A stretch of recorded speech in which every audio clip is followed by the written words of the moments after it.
The headlines were omissions of James Ward-Prowse and Nathan Redmond, but perhaps the most telling decision of Mark Hughes' first afternoon as Southampton manager came up front. Manolo Gabbiadini was the man chosen to lead their line in blustery Wigan, a striker who scores his goals in flurries. Hughes knows he needs a trademark purple patch, the sort of which we saw when he joined from Napoli for £15 million last year, if they are to remain a Premier League club. A big call and a big show of faith for someone who has started just once this calendar year and scored 1 goal since October. But looking at this squad, profligate in the extreme, who else can Hughes nail his colours to?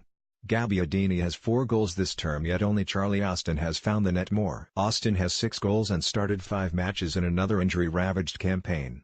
That he is their top scorer is frankly an embarrassment. With Austin fit, they'd unquestionably be well out of trouble, but he remains sidelined and Hughes has no choice other than roll the dice with Gabbiadini. If the gamble pays off, then it will do handsomely.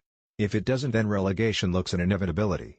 At the DW Stadium, with Southampton second best from the very first minute, you do wonder whether the Italian will be provided regular opportunities to fire them to safety. Here he was after the break, though, and failed the test. One huge chance squandered 10 minutes into the second half and a missed penalty later on. That will represent a real worry for Hughes.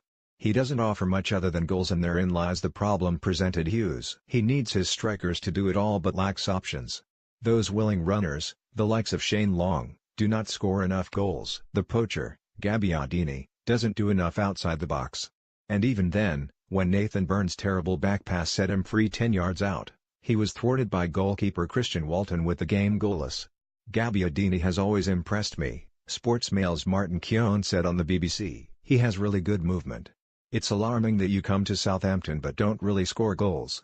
And the 26-year-old would go on to miss a penalty he won, albeit excellently thwarted by Walton again. If one goes in, the rest may well follow. It's more a question of whether the first arrives at all.